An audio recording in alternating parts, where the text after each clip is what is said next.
Firstly, let's just open this up to the Lord. Thank you, Lord, for today.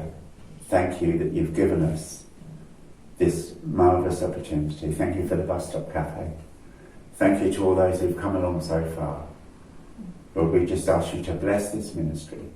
Bless everything that goes on in it. Because it's for you, Lord. We do this for you. So, and bless our day to day, Lord. Let us find the joy in this.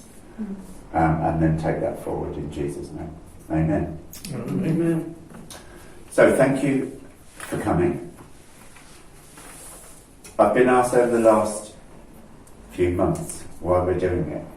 Why we're doing this. And we need to do it because we have to follow all the food hygiene, health and safety regulations, the same as any other establishment. Although we're not a business or a church, we still have to follow all those rules as if you were to go to McDonald's or a restaurant or wherever you go. So the rules we have to do.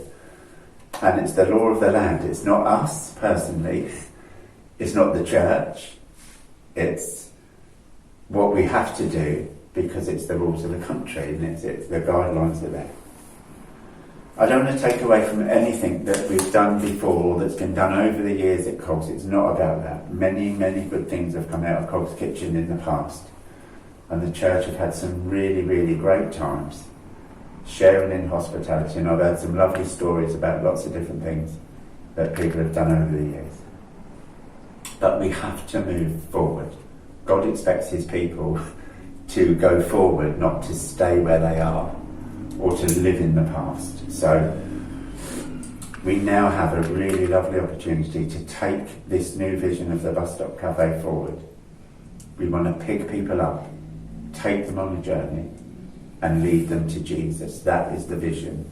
And then I was reading this morning in Proverbs 29:18, where there is no vision, the people perish, but those who keep the law, happy are they.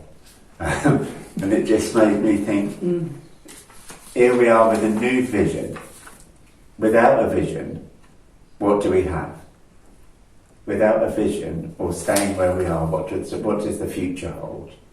What's for the next generation of Cogs if we just stay where we are? So without a vision, we probably would perish eventually.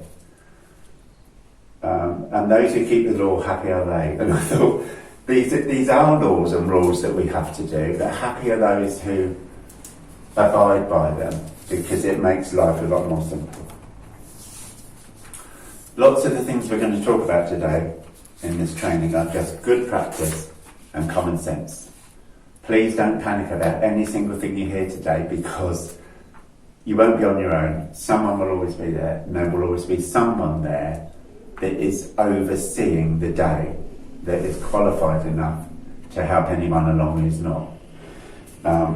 We're going to be covering basic food hygiene, regular hand washing, using the correct coloured chopping boards, preventing contamination and storing food in a safe way.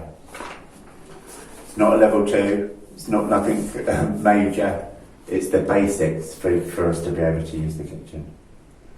On arriving to volunteer in the kitchen, please put mobile phones, coats, bags, valuables in a lockable cupboard or in the office if you have a key to the office and there's no one using it. Mobile phones, we've said, unless necessary. Most people need their phones these days for one thing or another. So thinking back to when I was in the kitchen before, my brother was in a hospice and I was waiting for a call at any minute. So there's certain times where you need to have your phone. And so we're not saying don't have your phones, but I know if I've got my phone to hand, it's very tempting to pick it up. And I would be washing my hands about 50 times a morning, just because I'll be having a look if I've got a text or whatever. So just be mindful of that, because every time we touch our phone, it's another hand wash, because they really are filthy things. Footwear. Closed-in shoes must be worn at all times.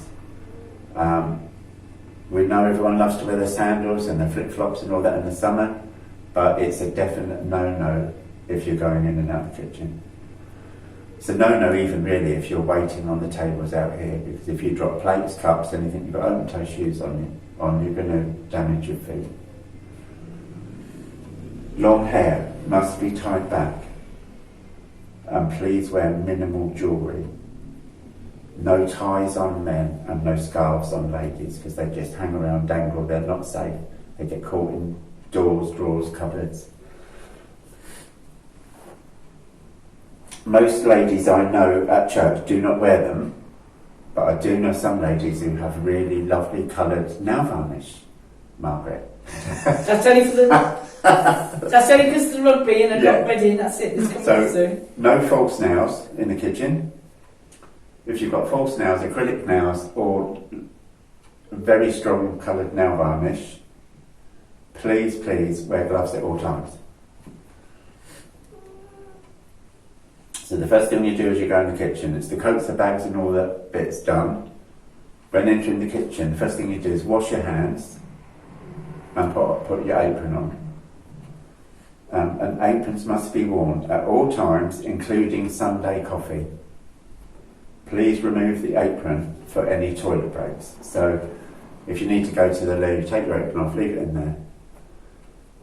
When you come back, even though you've washed your hands in there, you have to re-wash your hands at the basin, because anyone sitting here one could presume you haven't, but it's good practice. Numbers in the kitchen. There must not be any more than 3 people in the kitchen at any one time, please. And do not enter the kitchen for any reason unless you are on the kitchen rota. If you need anything, please come to the serving hatch at the front and ask one of the 3 people in the kitchen to pass you or do for you what you need. That's not just because we want to keep people out of the kitchen or anything like that. It's totally the space there under the guidelines. What doesn't warrant any more than 3, and that also comes down to the 1 small hand basin. All those things come into the space you've got as to how many you can have in. And plus, it's very dangerous if people are in and out. It's bad for hygiene, but if you're stood behind the door at the bin and someone opens the door, it can get like a traffic jam in there. So not more than 3 at any one time.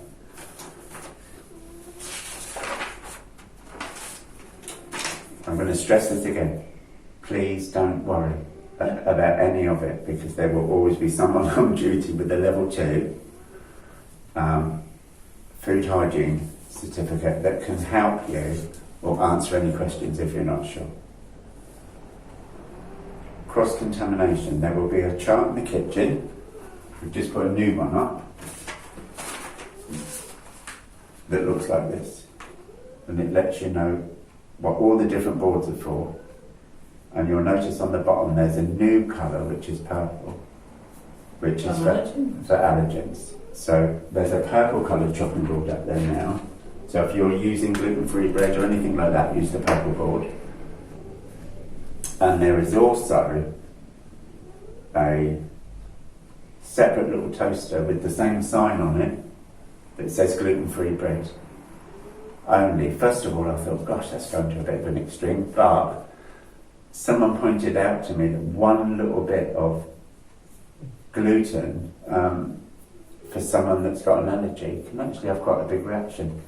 And it's true, isn't it? Someone that get a reaction against a sting, for someone else it would be fatal. So it's all different. People have different levels of how they would react. So the good thing is we've got all these things in place to keep people safe and make sure that if you're using a knife for anything on those boards, that you don't then use the same knife for something else.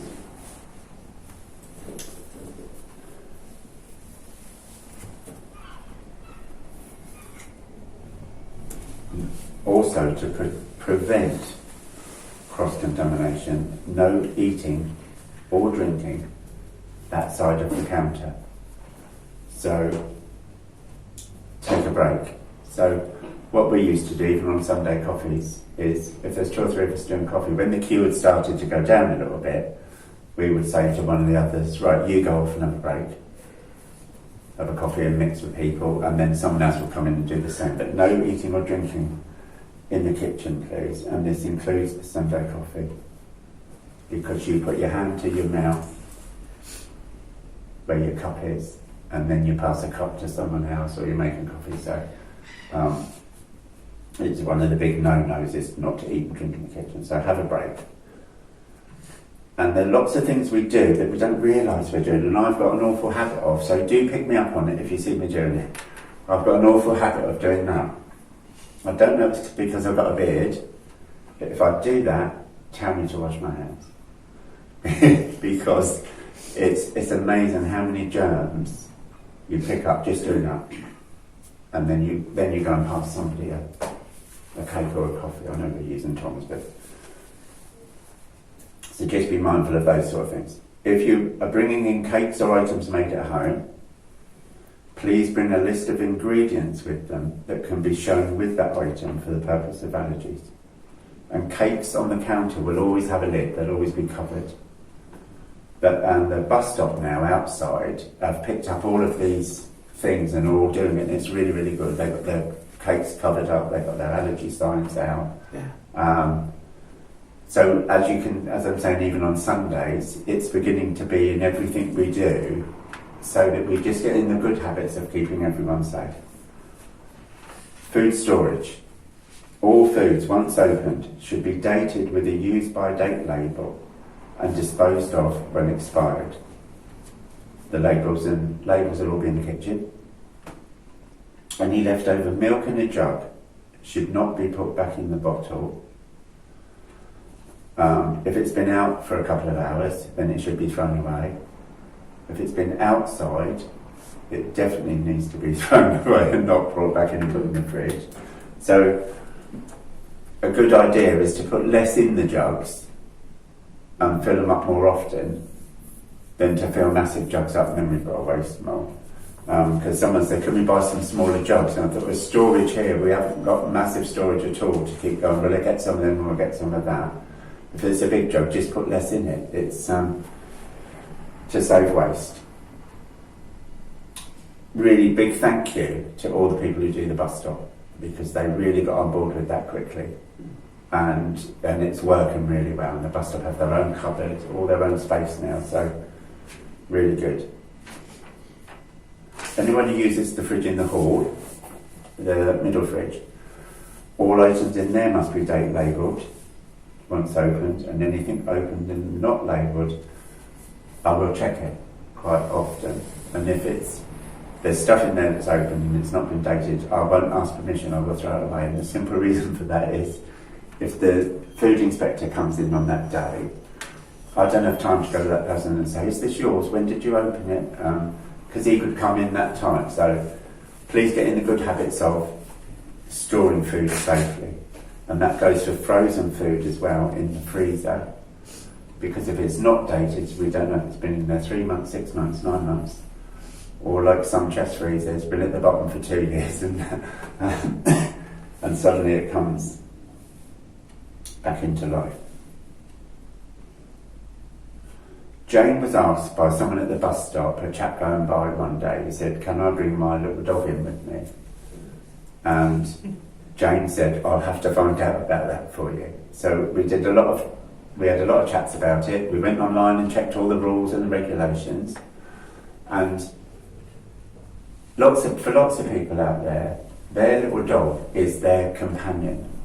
And it's really important to them. So, and the aim of the bus stop cafe is not to alienate anyone or to prevent anyone from coming in. So we've got to this stage now where we're going to say, well, we are welcoming well-behaved dogs, but on a lead. They must be on a lead at all times, and only in the cafe area. Nowhere not in the kitchen, not near the kitchen, or anywhere where we store food. So well-behaved dogs on a lead, and we'll just monitor it as we go. But I'm sure it's going to be really good. And in the summer, when the weather's better, we're going to open the doors out there and possibly get a couple of tables and chairs out there. So we could even have people out there then with their little dogs if they've got them, put a water bottle out and things like that. So Dogs are welcome, on a lead, well behaved. And let's be fair, if you were sitting having breakfast, you wouldn't want a dog wandering around up to you begging for food, or mum sitting there with a little baby toddler in a pram and it comes and licks their face. So we're welcoming everyone, but safely. All these procedures need to be kept on a Sunday. All church events and New Wine monthly meetings in the evening. So it has to go across the board. So even on the Sunday evenings when it's New Wine, whoever is on New Wine or doing teas and coffees, they have to leave their coats outside the kitchen, come in, wash their hands and put an apron on. So the same procedure has to go across for everyone. If in doubt on anything at all, or you're worried about anything, please ring me. You can ring me at any time. I'm going to put my number up in the kitchen so that even if something goes wrong and you think, oh, what do I do? You can always ring me. If you can't get me, and there'll be other people. This number will be there you can contact. Food safety temperatures. These will be displayed in the kitchen. Oh, there are. There's two up there in the kitchen. One above the little hot plate thing, and one above the cooker. So we have to show an example. For instance, so we're doing sausages in the morning, and then they will go in the hot plate. So we will have to probe 2 or 3 of those sausages in the middle and record their temperature in a little book. And there's lots of other areas of that you'd learn as you go along, but the level 2 person will be the person that can help you with all that. But we have to do temperature checks. Food's got to be served at a certain temperature. It's amazing how bacteria grows when the temperature just gets a little bit lower. So you'll learn more about those sort of things as you go. If you're the person cooking, you probably will have done the level 2 and be really up to speed with it. COVID rules. This is a new thing now that we've never had before. So what I've put here is we will follow the COVID guidelines to the government rules and the church's rules, because sometimes the church will have it slightly different to the government, but we will follow the guidelines as and when they change to whatever it is we have to do. If you're feeling unwell, please do not turn up for your shift. Phone up and let someone know, or ring me. And if you have an upset tummy or anything like that, please don't turn up for at least 48 hours for that one. From the last episode. Yeah. Opening and closing checks. Person who has the level 2 for that day or event will check the opening and closing checks are done. Information sheets on the walls in there and the top in the kitchen. There's 2 of those in there. They just tell you on opening, is that make sure all surfaces are clean and clear, because you don't know you could go in and find stuff left from before. Check the temperatures of the fridges. That's this one and the one in the hall. And there's a sheet in there that it gets documented on. If someone's already done it, it's fine. If you're using them, ovens, dishwasher, microwave, coffee machine, all the equipment in there is in working order. If you're keeping food hot, check the food warmers are at least 63 degrees. And there are temperature probes in there for you to do that. But again, the level 2 will be in there with you if it's that sort of event. They're all volunteers, they're fit for work and wearing protective clothing and suitable footwear. And that there are adequate supplies of antibacterial hand wash and paper towels.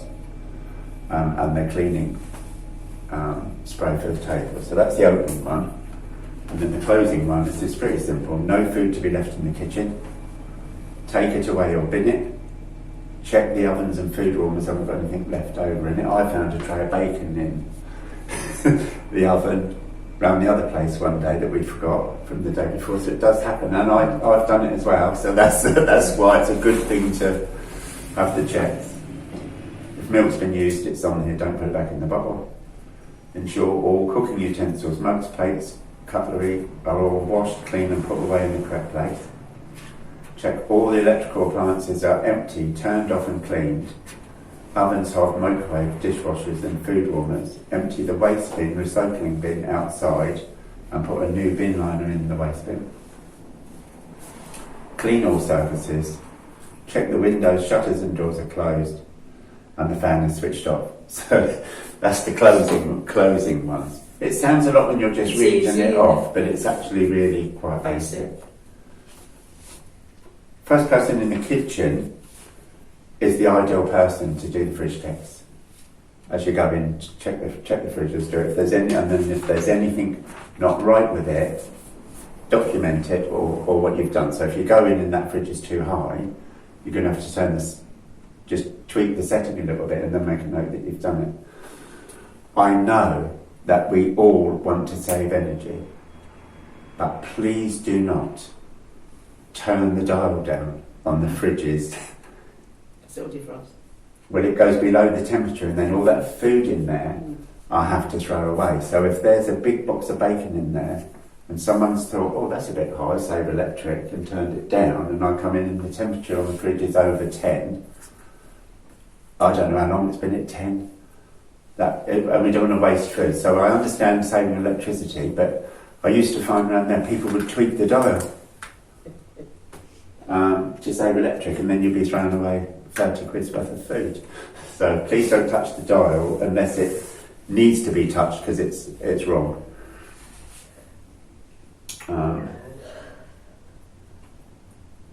Remember that the Health and Safety Inspector can call at any time, unannounced. Now, even on a Sunday, they do work Sundays. If I was a food hygiene person, I would be very tempted to pop in on a Sunday because I think that's probably one of your busiest days. And it's not that we want to go, oh, we might come or we might get caught. It's the fact that if we're doing everything properly, we don't live in that fear, do we? And it's like, I just think, why wouldn't we want to do what we do well? We're God's people. We have a responsibility to care for and love the people that come in, but also to love one another in here. So why would we want to harm anyone or making anyone ill or not do something well for God? Whatever we do for him, I believe we should do our best. And someone said to me, going back at the other place about the Sunday coffee, and they said, well, yeah, but it's only us on a Sunday, isn't it? You know, it's only church family on a Sunday, it don't matter. And I said, so are you saying then that your church family are less valuable than the people coming in? Or are you saying then that no one else is coming in this Sunday that's new to the church that we don't know? So it's not about that it's our little group, it's about the whole body being cared for, as well as people who come in. And it's the same with groups and events. So I've just done it again. Wash your hands. Yeah, so it's the same with groups and events.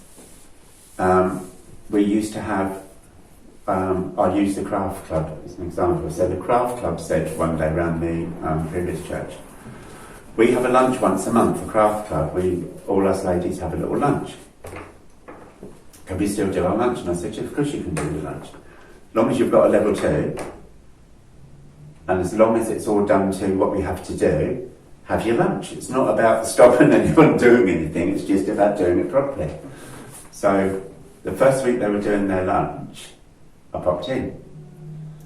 And when I went in, there was a lady in the kitchen that I'd never seen before in my life. She had sandals on, and she had a chopping board there, and she was doing food.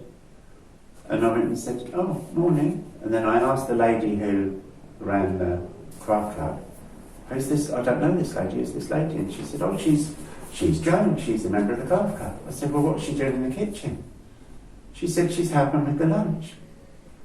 I said, but she's not done any kitchen training. I don't even know who she is. She's going to have to leave the kitchen. And there was almost a riot because I'd asked this lady to leave the kitchen. But it's very easy to quickly forget and think, yeah, but we're okay because this is my little group. But if that little group had an outbreak of food poisoning or anything nasty happened, it's not the little craft club group that will be on the media or in the newspaper, it's Cold's Church. Outbreak of food poisoning at Cold's Church. So just be mindful of, it's not our little group, same as it's not, even if it's the kitchen team, it's not our little group. We all have to do things the same and do them well. So hopefully you won't find any of that too scary, because it's just the basics, really. It's pretty much the basics. Please come and ask me or phone me if you have anything you're worried about or any questions.